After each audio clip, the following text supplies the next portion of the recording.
കാലങ്ങൾ മാറി ഓർമ്മകൾ പൂത്തു, ജീവിത വഴികളിൽ കഥകൾ പിറന്നു. സാജൻ ചെമ്പഴയുടെ ഇന്നലെകൾ, മഴ നനഞ്ഞ ബാല്യത്തിന്റെ പാതകളിൽ സ്വപ്നം വിതച്ചൊരു യാത്രയായിരുന്നു.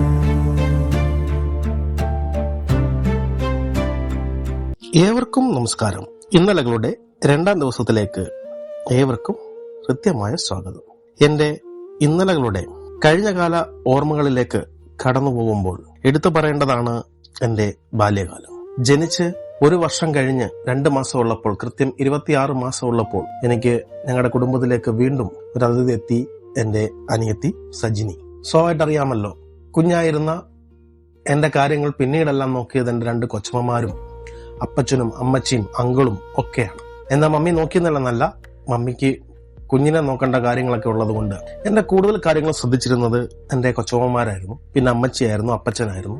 അങ്ങനെ തന്നെ 2 വയസ്സ് അടുത്തൊക്കെ വന്നപ്പോൾ അങ്ങനെ മുമ്പോട്ട് പോയ ആ ഒരു ജീവിതത്തിൽ പിന്നീട് അനിയത്തിയും കൂടി നടക്കാറൊക്കെ ആവുമ്പോൾ ഞങ്ങൾ ചേർന്ന് കാണിച്ചിട്ടുള്ള കുരുത്തക്കേടുകൾക്ക് കയ്യും കണക്കും ഇല്ലാത്തതാണ്. പഴയ വീടാണ്, അതുകൊണ്ട് തന്നെ എന്ത് കുരുത്തക്കേട് കാണിച്ചാലും നമ്മൾ ശ്രദ്ധിക്കണമല്ലോ. അതുകൊണ്ട് തന്നെ ഒരാൾ ഞങ്ങളുടെ പുറകിൽ നിന്ന് മാറാതെ എപ്പോഴും കൂടെ ഉണ്ടായിരുന്നു. അതൊക്കെ നല്ല ഒരു ഓർമ്മയായിട്ട് മനസ്സിൽ അവശേഷിക്കുകയാണ്. അപ്പച്ചൻ ബസ്സിലാണ് ജോലി ചെയ്യുന്നത്. ബസ്സിൽ നിന്ന് ജോലിയൊക്കെ കഴിഞ്ഞു വരുമ്പോൾ വന്നിട്ട് എന്നെ കൂട്ടിക്കൊണ്ട് സൈക്കിളിൽ ഒരു സവാരിക്ക് പോകുന്നതൊക്കെ എനിക്ക് നല്ല ഓർമ്മയുണ്ട്. എടുത്തു പറയണമല്ലോ, മിക്കപ്പോഴും സവാരി കൊണ്ടുപോയിട്ടുണ്ടോ, ആ സവാരി കൊണ്ടുപോകുമ്പോഴല്ല, സൈക്കിളിൽ എന്ന് അപ്പച്ചൻ എന്നെ കൊണ്ടുപോയിട്ടുണ്ടോ അന്നെല്ലാം ഞാൻ അപ്പച്ചനെ സൈക്കിളിൽ നിന്ന് മറിച്ചിട്ടിട്ടുണ്ട്. കാരണം എന്നെ ഫ്രണ്ട് ഇരുത്തിക്കൊണ്ടാണ് വന്നത്. അപ്പം ഞാൻ ഹാൻഡിൽ നല്ല ബലം കൊടുക്കും. അപ്പം ബലം കൊടുക്കല്ലേ മക്കളെ എന്ന് പറഞ്ഞാലും ഞാൻ മുറുക്കി പിടിച്ചിരിക്കും.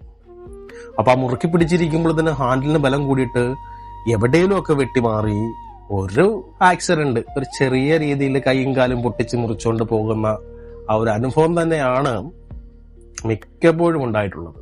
അതുകൊണ്ട് തന്നെ എന്നെ സൈക്കിളിൽ വിടുമ്പോൾ വളരെ ശ്രദ്ധയോടെ വിടത്തുള്ളായിരുന്നു. സൈക്കിളെ കൊണ്ടുപോയി കഴിഞ്ഞാൽ ഇതാണ് അവസ്ഥ. അപ്പൊ അതുകൊണ്ട് തന്നെ സൈക്കിളെ കൊണ്ടുപോകുന്ന കാര്യങ്ങളൊക്കെ വളരെ ശ്രദ്ധിച്ചിട്ടേ കൊണ്ടുപോകത്തുള്ളായിരുന്നു. പക്ഷെ കൊണ്ടുപോകുന്നുണ്ട്, ചായക്കടയിൽ കൊണ്ടുപോകുന്നുണ്ട്, പാലും വെള്ളം മേടിച്ചു തരും, എന്തെങ്കിലും പലഹാരങ്ങൾ മേടിച്ചു തരും. എന്റെ ഇഷ്ടത്തിനനുസരിച്ചിട്ടുള്ള കാര്യങ്ങളെല്ലാം അപ്പച്ചൻ ചെയ്തു തരുന്ന ഒരു രീതിയായിരുന്നുള്ളത്.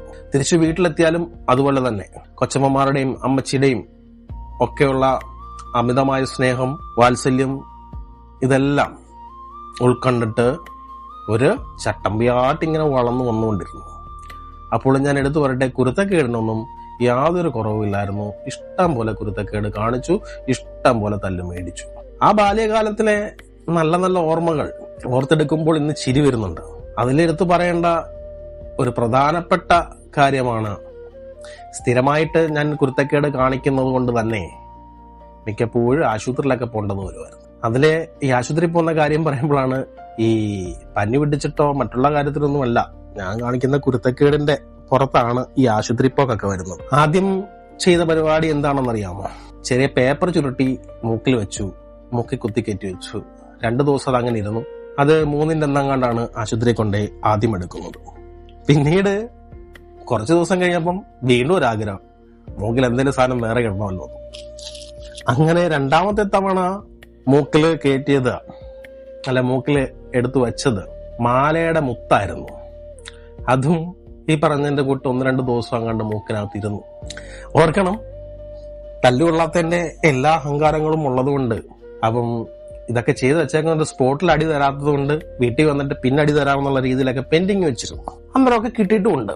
പിന്നീട് ഇതുപോലെ ആവർത്തിച്ചു. കുറച്ചു നാൾക്ക് ശേഷം വീണ്ടും ഇതുപോലെ തന്നെ മൂക്കില് ഇടിച്ചു കുത്തിക്കയറ്റി വെച്ചത് നമ്മുടെ ചെമ്പരത്തിപ്പൂവിന്റെ മുട്ടുണ്ടല്ലോ, ആ മുട്ടാണ്.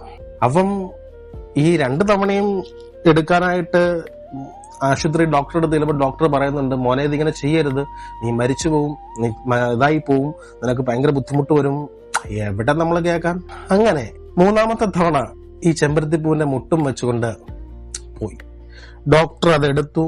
എടുത്തു കഴിഞ്ഞതിന് ശേഷം എനിക്ക് ഓർമ്മയുണ്ട്, എടുത്തു കഴിഞ്ഞതിന് ശേഷം നിനക്ക് 2 അടിയുടെ കുറവുണ്ട് എന്നും പറഞ്ഞ് അത് എടുത്ത് താഴോട്ടിടുകയും ഈ ഡോക്ടർ കൈ വെച്ച് ഒരൊറ്റ അടിയാണ് എന്റെ തുടങ്ങി. ആ വേദന ഒരു 1.5 വേദനയായിരുന്നു. അതോടെ ആ സൈസ് പരിപാടികൾ നിർത്തി. എന്നിട്ട് പുതിയ പരിപാടികൾ തുടങ്ങി. ആ തുടങ്ങിയ പരിപാടികള്, അതിന്റെ വിശേഷങ്ങള്, കാര്യങ്ങള് ഡീറ്റെയിൽ ആയിട്ട് പറയാനായിട്ടുള്ള കാര്യങ്ങളാണ്.